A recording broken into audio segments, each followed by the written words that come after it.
Hey friends, it's Jessica from Three Rivers Homestead, and I'm coming to you from chilly Northwest Ohio. I've got my little beanie hat on because it's rather cold outside, and today we are going to be going out into the garage where it's rather cold and doing a freezer tour. So I'm trying to keep myself warm here. So in this video, I have several goals. Besides just doing a tour of the freezer, in that, I want to show you some of my favorite ways, I guess, to freeze and store different items and hopefully give you some tips and tricks on how best to keep your foods frozen.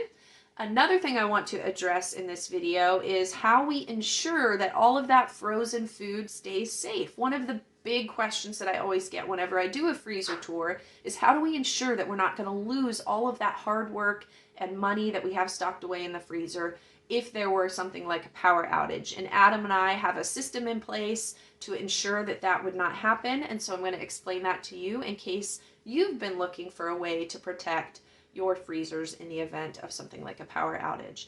And then my third goal in this is to talk about how our food preservation has changed over the years. We're actually moved away from freezing a lot of things like fruits and vegetables into storing them in other ways so that we don't have to run a gazillion freezers here. At this point, we have 3 deep freezers and 2 fridges with freezers attached. And actually this year, one of those freezers we do not even have plugged in right now.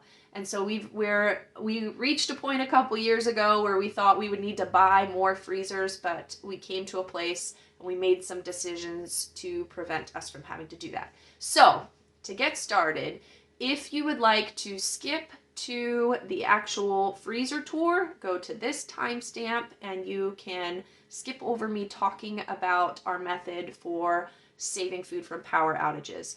If you'd like to skip all of that and go to the point of the video where I'm going to be talking about how we have transitioned away from freezing a lot of our food, go to this timestamp.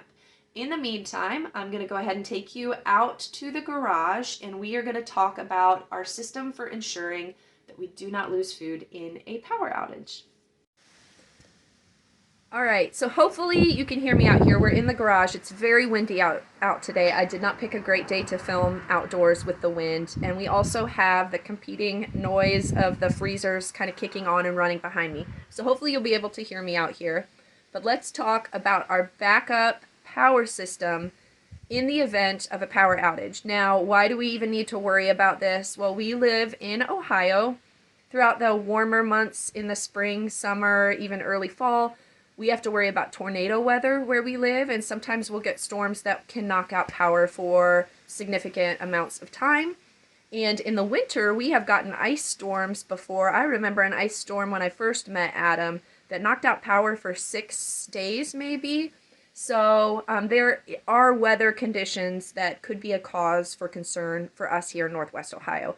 And so what we have done is all of our fridge and our freezers that are out here in the garage, all of the outlets that they are connected to run to a line that come here to this breaker box here. And if the power goes out, all we have to do is open this up and flip a switch here, and instead of the power to those appliances coming from the main breaker in the house, they're now powered by this box out here. And there is a spot for us to plug in a generator that is fueled by gasoline, and we can keep this running then for as long as we power it with gasoline. Now, besides the deep freezers and the fridge that is out here, we've also connected our well pump to this. So in the event of a power outage, our main concerns with the power being out are having water going to the house so that we can cook things as needed and brush teeth and flush toilets and all of those kinds of things. Having heat, which in the winter, we can do with the wood stove.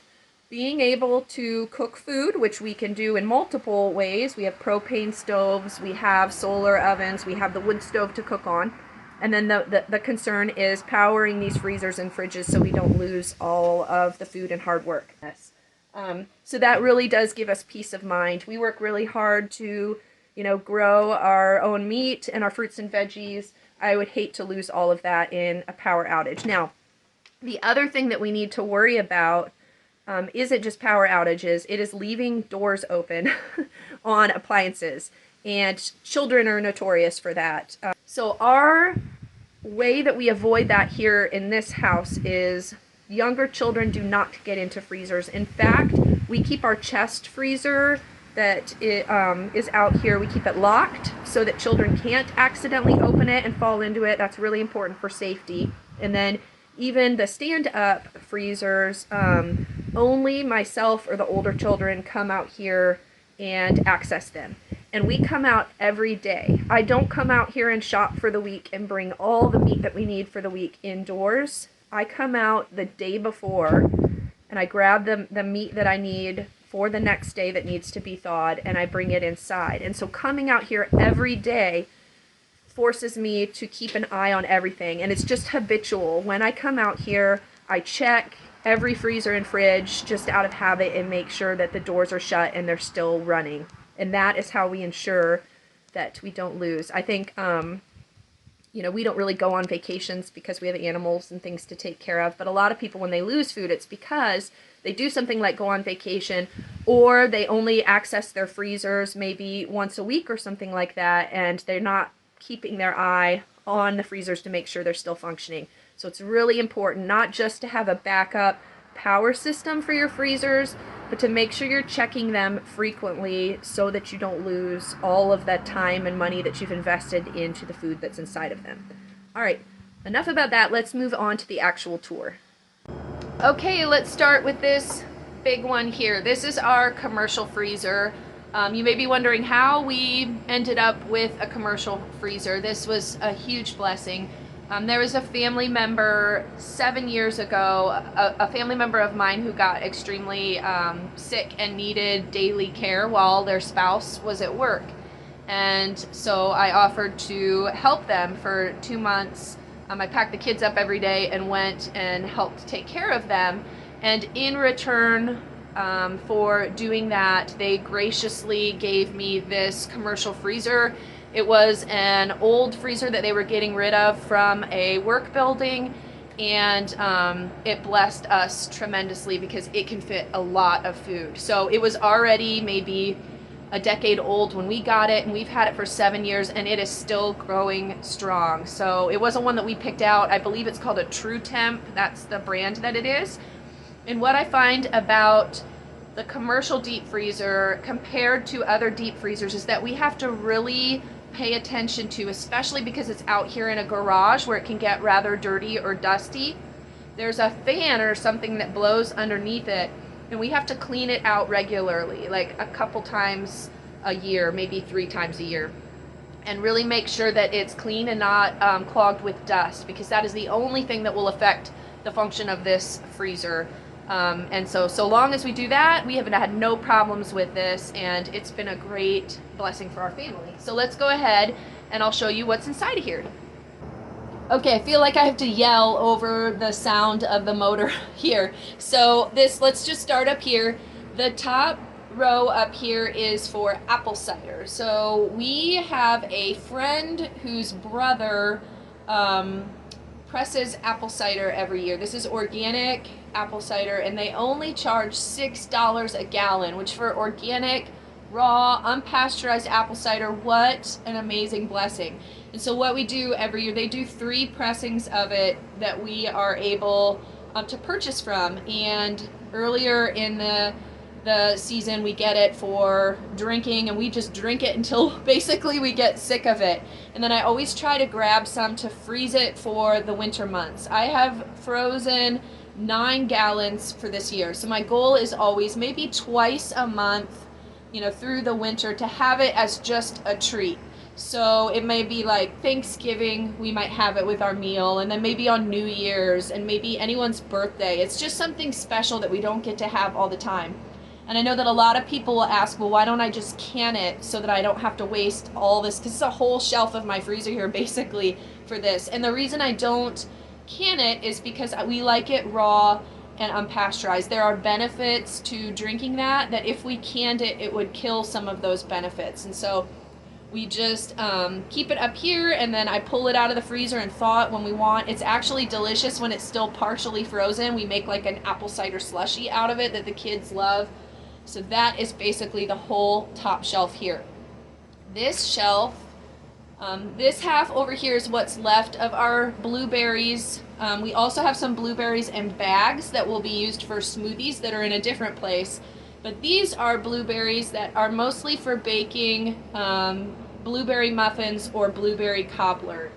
And I preserve blueberries multiple ways. I can blueberries into pie filling, and I have lots of blueberry jam, and I also canned blueberry juice. And those are just for taste and for desserts and things. We freeze dry some blueberries for snacking. That preserves the most nutrition. It's super delicious that way. And then we freeze them for smoothies and for baking. My favorite thing to freeze them in are these lunch meat containers that we've repurposed. It fits the perfect amount for me to make either a batch of muffins for my family or a nice sized cobbler. So I keep them out here and then bring them in when we want to bake from them. We have quite a few of these left. I think I preserved 90 pounds of blueberries this year, so we will be good on those for the year. This half over here, we have a lot of frozen lemon juice. So every January, I get an order of bulk citrus, fresh citrus. It's shipped from Bakersfield, California. There's a family, the Putz family or the Putz family. It's P-U-T-T. I'm not sure how you pronounce it. And they deliver like by drops. Mostly I find to Amish stores and Mennonite stores. We have a large Mennonite and German Baptist population where we live, and some of the ladies there coordinate a drop for us so we can place a large citrus order and it comes there. Amazing prices. So every year I typically order, it's in January, and I typically get 4 bushels of lemons and I freeze them. And this is just what we're left with now from last January. It typically takes, you know, quite a bit more space when I first freeze it. And I freeze it in canning jars, and that works well so long as you don't overfill them. That will crack them if you have them too full. And I like them that way. I pull one of these pints out when I want to make a half gallon of lemonade and we thaw it. A lot of people also ask, just like with apple cider, why don't I can this instead to save on freezer space? And that is because maybe a lot of people aren't aware, canning or heating foods with vitamin C essentially destroys all of the vitamin C in it. And I go to a lot of trouble to squeeze 4 bushels worth of lemons to preserve them so that my family can have this vitamin C boost.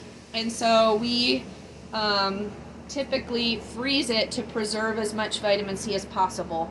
I also take a lot of the citrus that I get in January and I freeze dry it. I slice it into lemon slices and freeze dry that, and then the inside of the lemon can be powdered down and we can just toss some of that into some water for another vitamin C boost.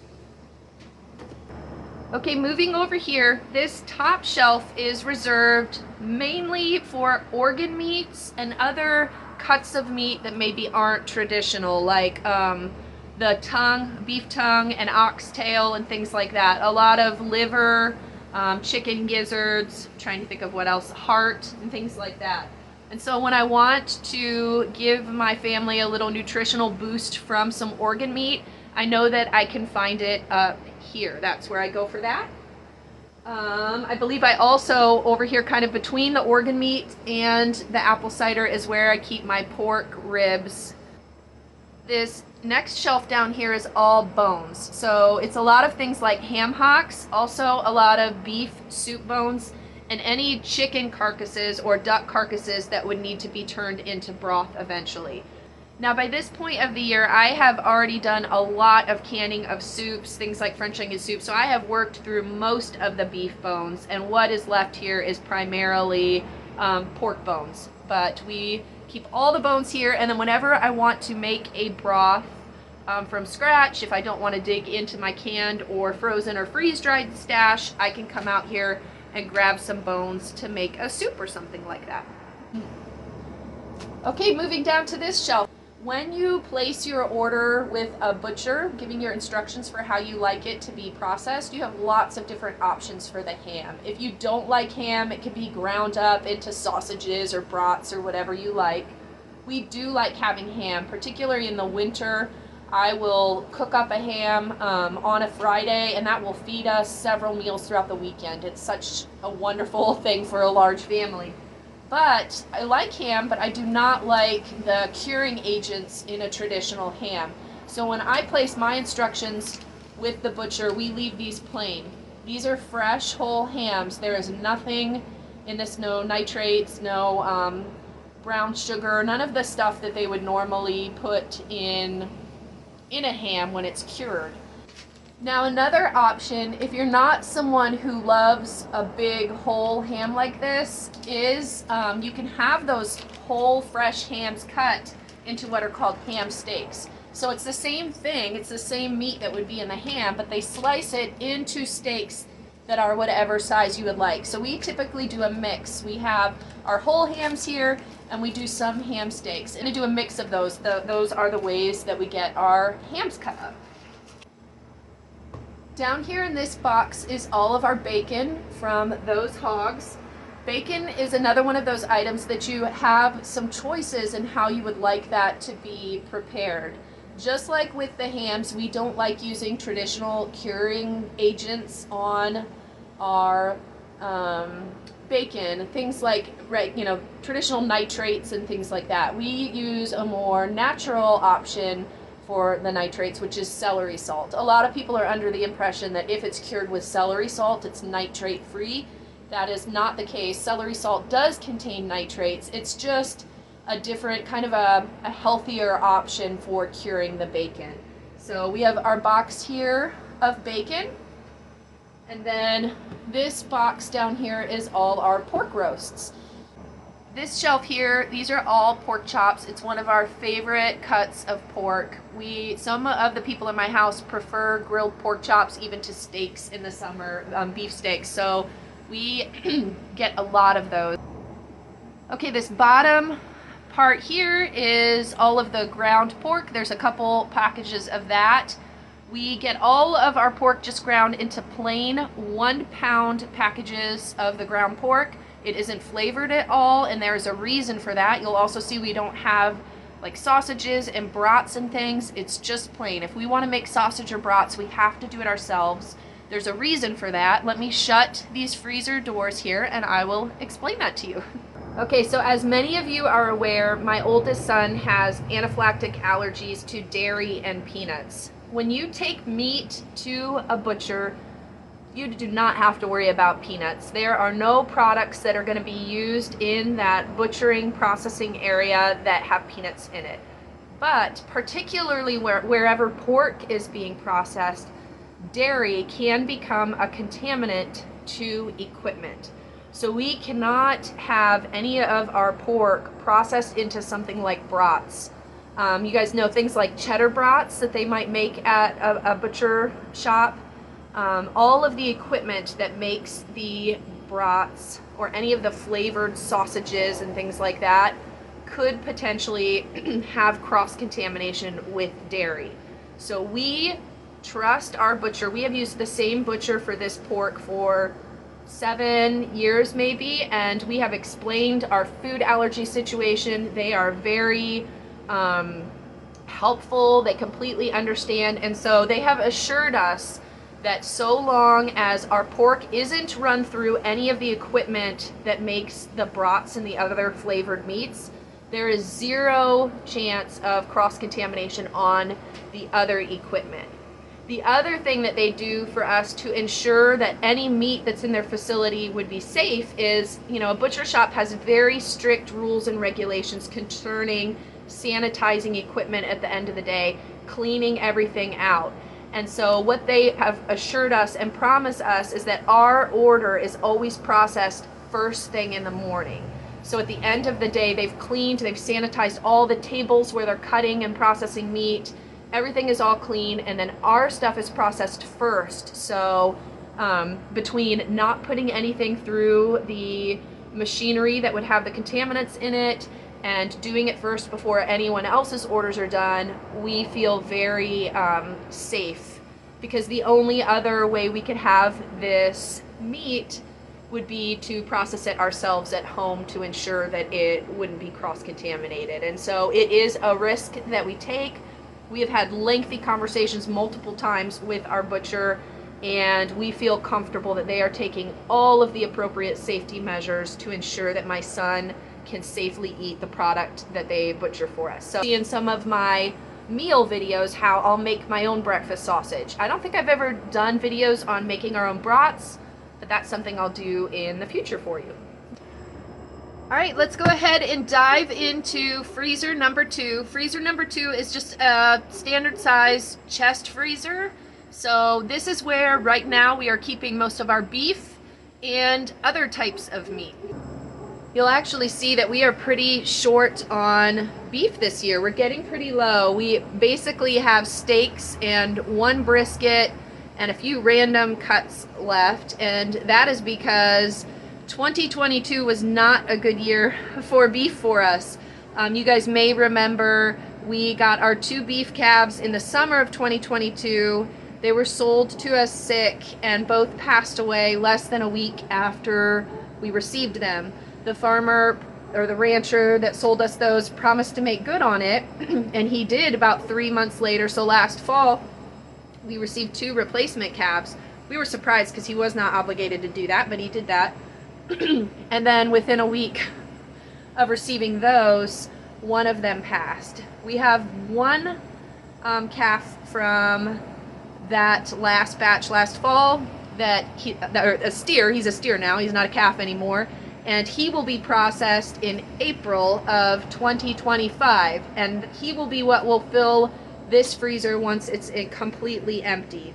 But we did not process or fill the freezer with any beef this year, because typically we get our calves in the summer and then they're processed the next fall, so that we only have to overwinter them 1 time. Unfortunately, because we got the replacement calves last fall, we had to overwinter him last year, and then we'll have to overwinter him again for him to be a good size for processing, because we typically raise ours for 18 to 20 months on grass here.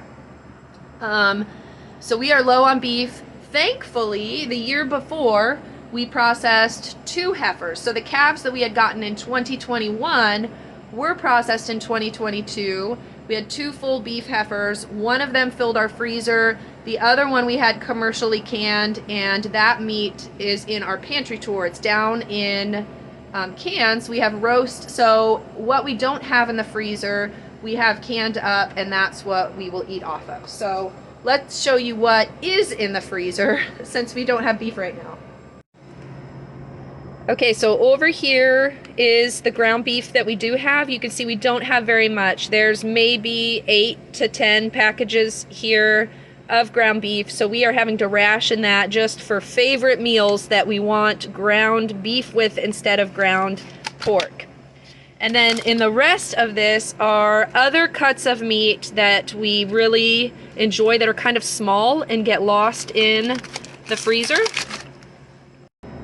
These are bacon ends, and you might not be familiar with them because if you don't have pork processed at a butcher, you may have never seen these. So when bacon is sliced into those uniform rectangular shapes, there are pieces on the ends that are left over. And what the butcher will do is they'll chunk them up, they'll mix them with the same curing agents that you use for your regular bacon. So they're bacon flavored, but they're chunky. They're the bacon ends. And this is one of my absolute favorite cuts of pork.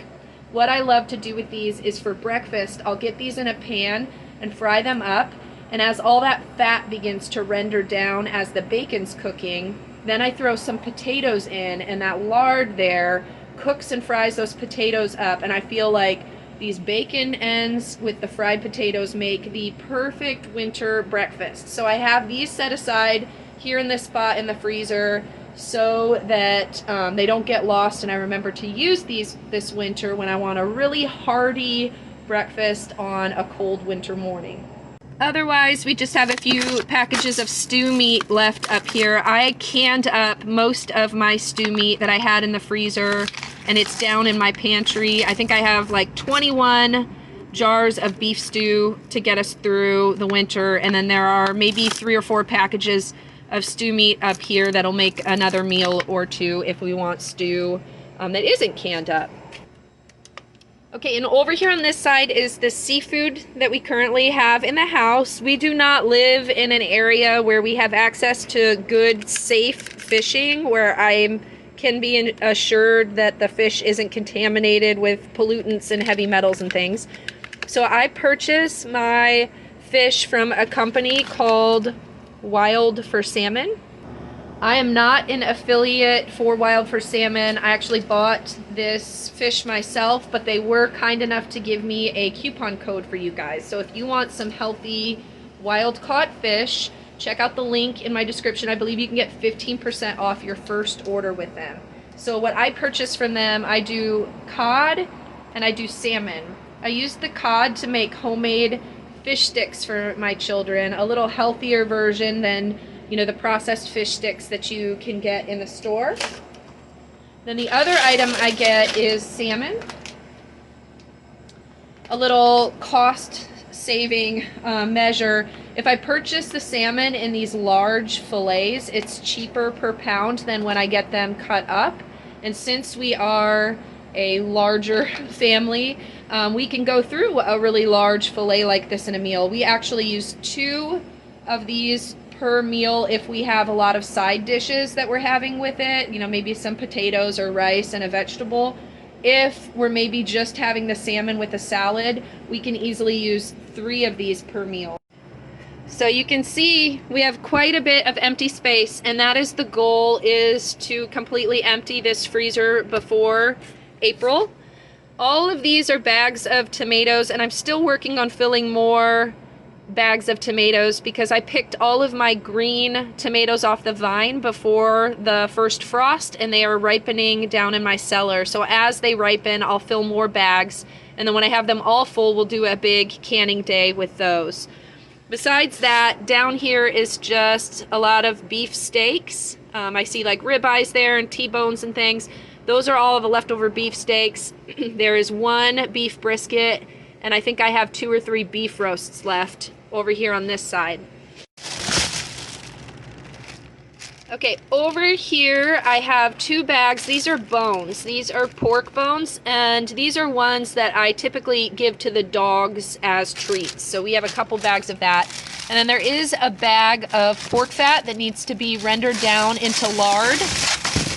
And then underneath there, I can see, I think, a chicken underneath there. I'm not going to pull all of that out, but is the remaining chicken and duck that we currently have in the freezer. I think, if I remember correctly, there are 2 ducks in there and maybe 2 chickens, and then a couple packages of chicken wings that are left. And that is all the poultry that we have right now. There's actually a reason that that's all the poultry that we have right now, and that is because we made the decision not to raise meat birds this year. I had given birth to Hannah in December, and when we were planning out the homestead for the year, I just did not want to get in over my head with knowing even how hard it would be to garden with a mobile baby, because she was mobile by the time the summer hit, as well as, you know, a lot of the butchering falls on me. Adam helps a little bit in the weekends, but I typically try to not eat our weekend time up with butchering tasks. I like to get it done during the week while Adam is at work so that we can do other more fun things than butchering chickens while he's home. And so I knew it was going to be a busy summer with the baby, and I took a year off. It was my first year that I took off from raising meat birds, or raising, I guess, chicken for meat, I want to say in 6 years or so, and it was really nice, but I'm actually kind of regretting it now that I look at freezers without chicken in them. So I do have a handful, maybe 4 extra roosters, and maybe the same amount of old hens that I do not want to feed through the winter. So now that it has cooled down, I'm going to be processing them, but all of that is going to be canned up because all of that meat is going to be tough and tougher than raising like a meat bird would be. So I'm going to can that meat up for soup. So we will eat a lot of chicken soup this year. And then ducks is probably the same. I have some old hens and a couple extra drakes that I think I'm going to process so that I don't have to feed them through the winter. And then those will be stewed up. I like to eat duck tacos. They're really good, and so they will probably be canned up for taco meat. And that is all of the poultry that we are going to have in the freezer. We're just going to eat a lot more fish and beef and pork, and then Lord willing, Adam will get some venison for us here in December, and that is going to be our meat selection. We actually have a third deep freezer here. It is unplugged right now, which is wonderful. We are saving on electricity costs. The reason it is unplugged is because I was going to move it down to our cellar, and we quickly realized that the cellar stairs were too steep and this was not going to fit.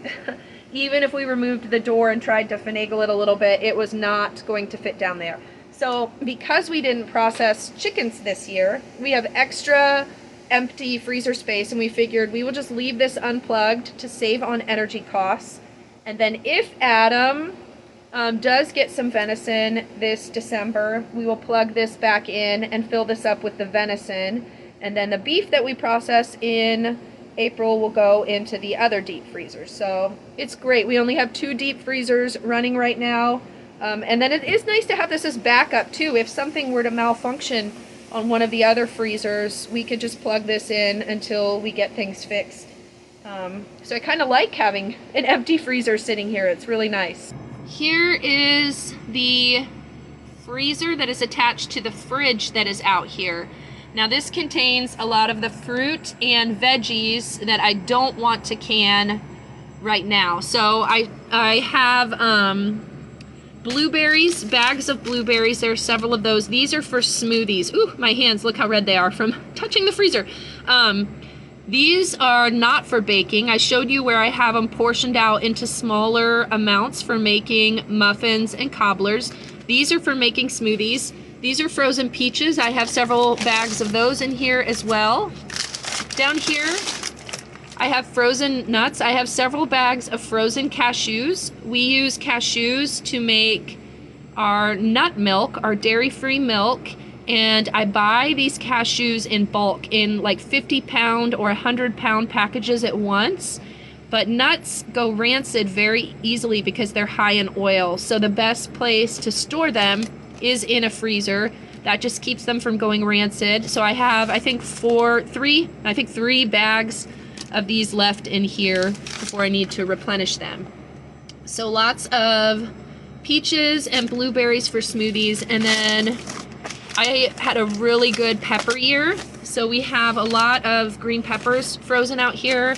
I have these portioned out for fajita meals. So I grab a steak, I grab one of our homegrown onions, I grab some of these frozen peppers, and I can make fajitas. I also have a few batches of green beans that are vacuum sealed and frozen. We canned a lot of green beans, but I like to have options. We also freeze dried some green beans. It's just good to have them in different preservation methods because the texture is different with all of those different preservation methods. The other thing that I have out here are my cranberries that I purchase in bulk from Azure. They're organic cranberries. I use these to make cranberry juice. We also will make like cranberry sauce and other, meals and desserts with these throughout the year. Obviously, we can't grow our own cranberries here in Ohio, so those are something that I purchase. And that's what's in this freezer down here. We also have this overflow fridge out here. I showed you this in, I think at my pantry tour maybe, because I was showing you how we don't have a cold room, and this is kind of what we use for cold room storage for our apples right now. So this whole fridge is basically full of bags of apples. These are for fresh eating throughout the next maybe 3 months. I also up here keep my jars of tallow. Now tallow and lard, there's lard up here too, are shelf stable.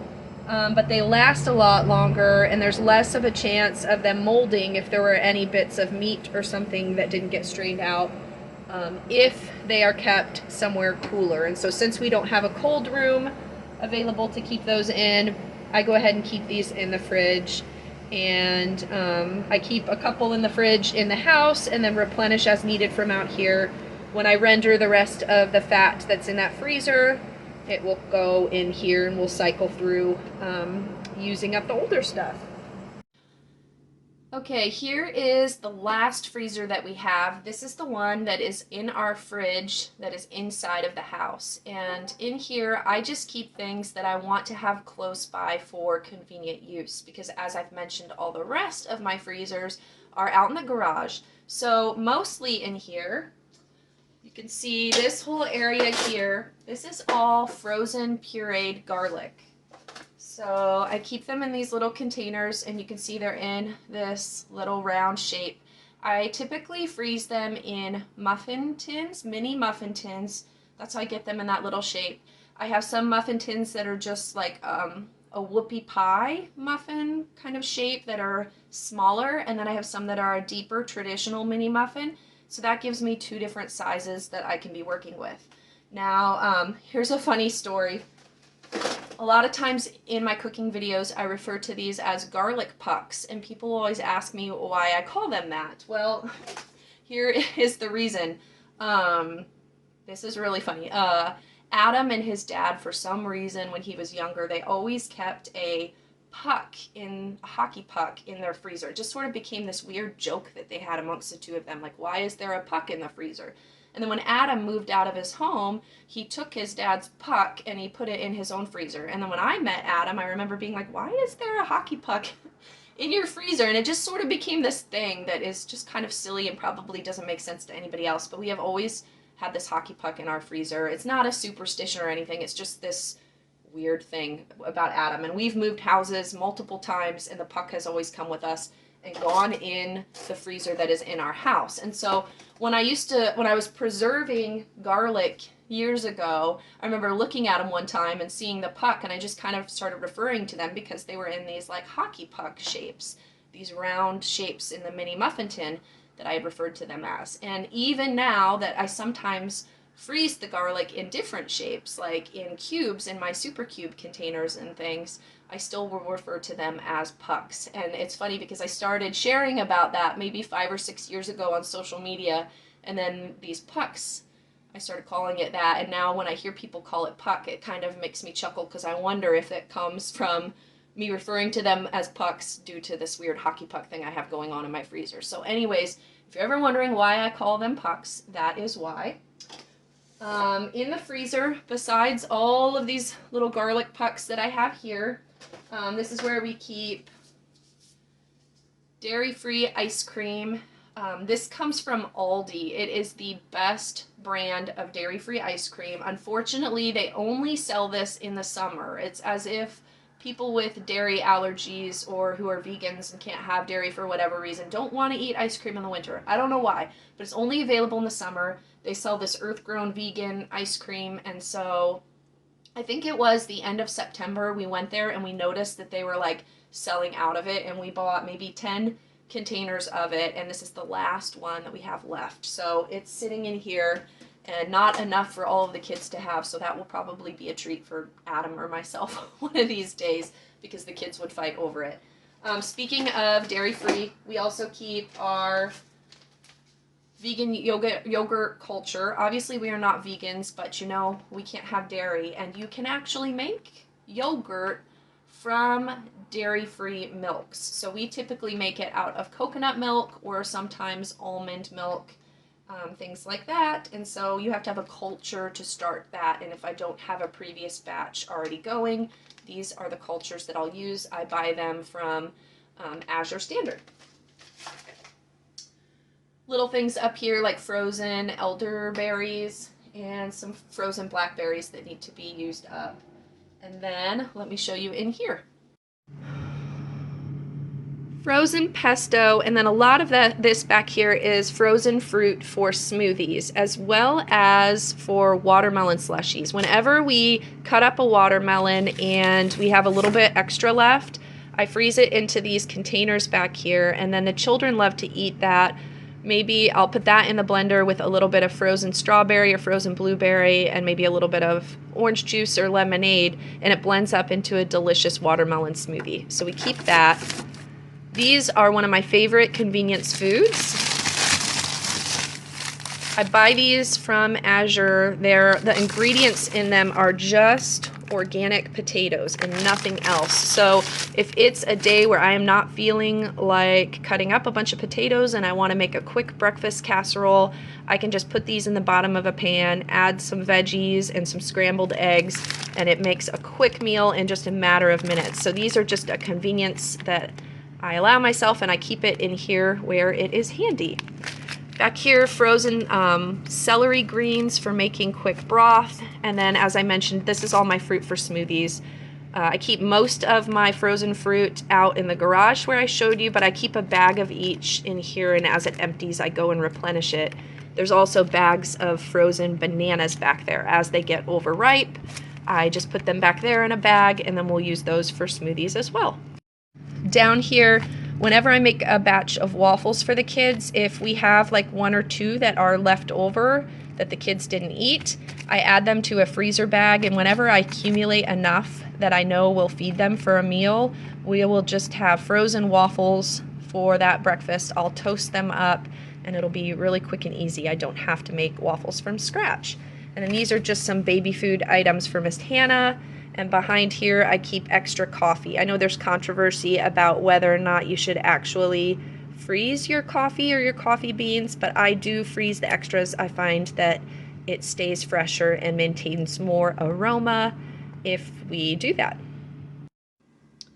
And then this is our fridge, just your basic fridge, some veggies, and here is some dairy-free yogurt that I actually purchased from the store because I was freeze drying smoothies. I was making strawberry and banana smoothies, pouring it onto my freeze dryer trays. I've done that 2 batches of that so far. It makes a delicious smoothie powder that for the baby, if we're gone or whatever, I can just take a little container of that powder, add a little milk, and I have an instant smoothie for her.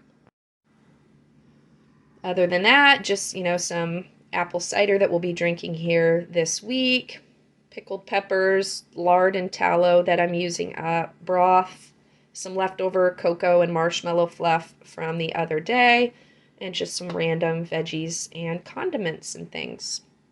So now that I've taken you on a tour of all of my freezers, you may be asking yourself, how on earth, as a homesteader, do they only have that number of freezers? I have seen other homesteaders that have an entire room full of freezers.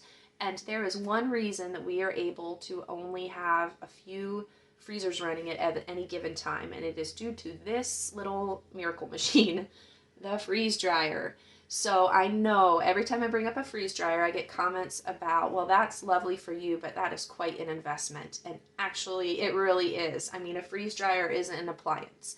It's an appliance just like a fridge is, or a deep freezer, or a dishwasher, or a washer and dryer, a stove.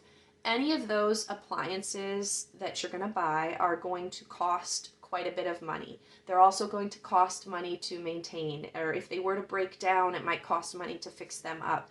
A freeze dryer is no different. In making a decision on whether or not you're going to buy an appliance, you have to do a cost-benefit analysis, and that is what we did. So several years ago, Adam and I were at a place, the children were getting older, we're having to preserve more food, we're having to freeze more meat, and we were like, we have 2 choices. We either need to buy more freezers to be able to accommodate all that extra food, or we need to find a different method to preserve that food. And the freeze dryer came into play in 2021. And so I looked at it, I looked at the cost of the freeze dryer versus the cost of another freezer, and the freezer does cost a fraction. Even just getting a run-of-the-mill average, brand freezer, it is a fraction of the cost, maybe a third of what the freeze dryer was going to cost. So there was that. But then we looked at the cost to run a freezer. The average cost to run a deep freezer is about $60 a year. Obviously, that's going to depend on energy costs where you live. And we looked at, knowing that a freeze dryer, the average load costs about $3 per load. And we thought about how much food could we fit in 20 loads in a freeze dryer, because that would be the same energy cost as running a deep freezer. And when we looked at it, 20 loads in the freeze dryer really accomplish it. It's a lot of food. It's what we would fit in a freezer for the year. And so at that point, energy costs kind of became a moot point. So our third deciding factor was, what are the risks of, getting an extra freezer and running that? If cost really isn't the issue, what is the issue with potential, like downsides to running another freezer? We have accounted for power outages. We're obviously already powering in a power outage what we have out there. It would be no problem to have another freezer hooked up.